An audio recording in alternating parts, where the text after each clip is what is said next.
Hello everyone, this is your Mamta Miss going to teach today to class 8 students English to Literature chapter 3 Across the Fence. Okay, dear students, I hope so you have gone through chapter 1, 2 and the poem and you might have known it and you might have written in your notebooks. Now let us go for the next chapter, Across the Fence. Okay, so Across of the Fence, this story has been written by whom? By John Boyne. Born in 1971, is an Irish novelist. He is the author of 10 novels for adults and 5 for younger readers, including The Boy in the Striped Pyjamas, which was made into a feature film. Okay, this is all about the author John Boyne. Okay, and this is also an extract. This story is also an extract. This extract is from the novel The Boy in the Striped Pyjamas, set during the Holocaust. That means this extract, whatever we'll read now, this extract has been taken from the novel The Boy in the Striped Pyjamas. And this set has been set during where? During the Holocaust. Holocaust means what here? The Holocaust refers to the mass killing of about 6 million people, mostly European Jews, by the German Nazi Party under Adolf Hitler during World War II. Hitler believed the Jews were a threat to the German race. His final solution to the Jewish problem, the Holocaust, was carried out a concentration camps constructed in Poland. One of these was at Auschwitz. Okay, and here this 8-year-old Bruno's father. Okay, 8-year-old. There was a boy who was 8-year-old named Bruno. His father has been promoted as commandant. Commandant means what here? A military rank for the officer in charge of a unit or camp. He was promoted as a commandant of Auschwitz and the family moves there.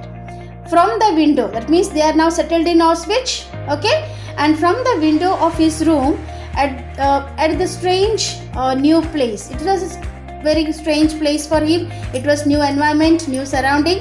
Bruno sees people in the distance. That means from his house.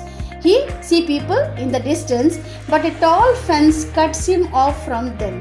That means from his house through the window he see the people, some people at the distance, but a fence in front of him cuts off the sight from the people towards him. His father, who tells him they are not really people, says he need not think about them. So when he see the other people, the outside of the fence, his father speaks to him that they are not really people. As I told you, isn't it? Hitler at that moment we believe that Jews were the threat in the German race. Okay, and they were killed in the mass. Isn't it? Millions of people were killed. So here he says that they are not really people. So you did not think too much about them. But Bruno is not convinced. Whatever his father says, he is not convinced to the words of his father. While exploring his new environment, and Auschwitz was his new environment for him, and he wants to know about that particular place, he meets Samuel from the other side of the fence. Yes, so that means from other side of the fence, he meets a boy named Samuel, who shares his birthday but has a very different life. Okay, that means as I told you, his father's motive is that the people, those who are living the outside of the fence, they are not really people. So their life was totally different. And Samuel has celebrated birthday with whom? Share his birthday with Bruno. But has a very different life. The boys become friends. Now Bruno and Samuel both become friends. One day Samuel asks Bruno to help him find his missing father. Bruno, whose greatest wish is to be an explorer, agrees to cross the fence and help Samuel. So now both became friends. Both the boys became friends now. So in that sense, Samuel asks a help to Bruno. That means he wants help of Bruno to find his missing papa. That means his papa is missing. So he wants that he should help him to find his papa. And Bruno, whose greatest wish is to be an explorer, because as it is new place for him, he wants to know more about the place. So he want to explore the place. He also agreed to cross the fence and go and help Samuel. So both the motive of both the boys will be working out here. Okay, so let us start now here. Samuel was waiting for Bruno. Now as I told you, Samuel was going to help Bruno, or Bruno was going to help Samuel. Yes, Bruno was going to help Samuel to find his missing papa, and while finding his missing papa, he will also explore the new environment. No, we see now, ek teer se do shikar, isn't it? So Samuel was waiting for Bruno when he arrived.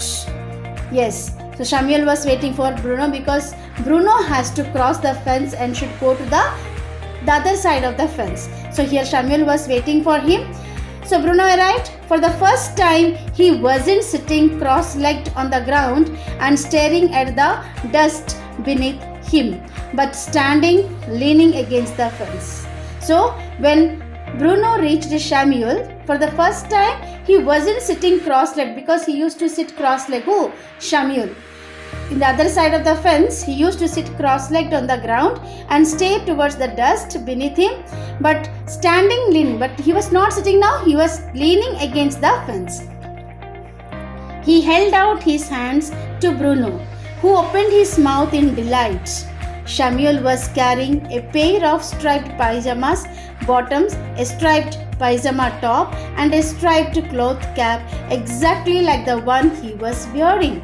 So now he held out his hands to Bruno. That means he want to help Bruno to come to the other side of the fence. And he just stretched his hands to Bruno, and who opened his mouth in delight. He was very happy to come out. Samuel was carrying a pair of striped pajamas. When he came to take Bruno, so he was having striped pajamas bottoms, striped pajamas top and cap, the striped cloth cap, exactly the same one as he was wearing. It didn't look particularly clean, but it was a disguise.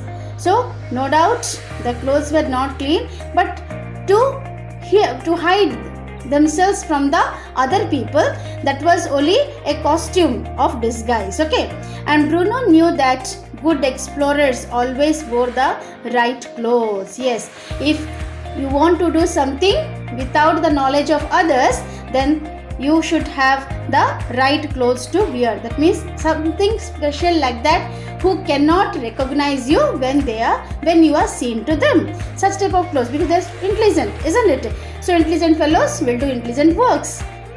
You still want to help me find Papa? Asked Samuel, and Bruno nodded quickly. Yes. So here Samuel asked once again to Bruno that still you want to help me in finding my Papa? And he nodded his head. Of course, he said, although finding Samuel's Papa was not as important in his mind as the prospect of exploring the world on the other side of the fence. I wouldn't let you down. So as I told you, my dear students, so when the Auschwitz is a new place for him, for whom? For Bruno, and he want to explore that place. He want to know more about that particular locality, about the place, about the environment, isn't it? So finding Samuel's father was only the cause to go outside of the fence. It was not in his mind to help Samuel, but it was one thing he was carrying only in his mind, that he has to go outside the fence to explore the new place, to know more about the place. So what he said here, see? He said although finding Samuel's Papa was not as important in his mind as the prospect of exploring the world on the other side of the fence. Prospect means an opportunity. That means he gets only that opportunity, because as Samuel has told him to help him to find his missing Papa, that became an opportunity for him, a way for him to go outside the fence and to explore his environment, to explore the new locality. So I wouldn't let you down. Yes, no doubt I will explore my work, I will do my work, but still I will try my best to find your Papa. Samuel lifted the bottom of the fence off the ground and handed the outfit to Bruno, being particularly careful not to let it touch the muddy ground below. So here Now both were ready to go. So here Samuel lifted the bottom of the fence because the tall fence was there. So he lifted the bottom of the fence from the ground and handed Bruno has to come from the bottom of the fence, not from the top of the fence. From the bottom of the fence he has to come outside. And now when he came out, he handed over the outfit, that means the striped pajamas what he has brought, he handed over to Bruno, being particularly careful not to let it touch the muddy ground below. That means the costume, the dress should not touch to the muddy ground. Thanks, said Bruno, wondering why he hadn't remembered to bring a bag to hold his own clothes in. So, no doubt, to disguise, isn't it? He has new clothes now to wear. But he just gave a word of thanks to Samuel. But also he thought that to hold my own clothes, why I did not bring a bag for it. So where shall he keep his new clothes now here? The clothes which he is wearing, where he shall keep now, isn't it? So this was totally the conversation between here this Bruno and Samuel was going on. So let us stop here, my dear students. In my next video, we'll go for the next page. I hope so you are clear with the first page. Go through this first page, read it, find out the difficult words, learn it, the difficult words, and take out the meanings, and whatever possible question answers you can take from this first page. Okay, so thank you so much. God bless you, my dear students.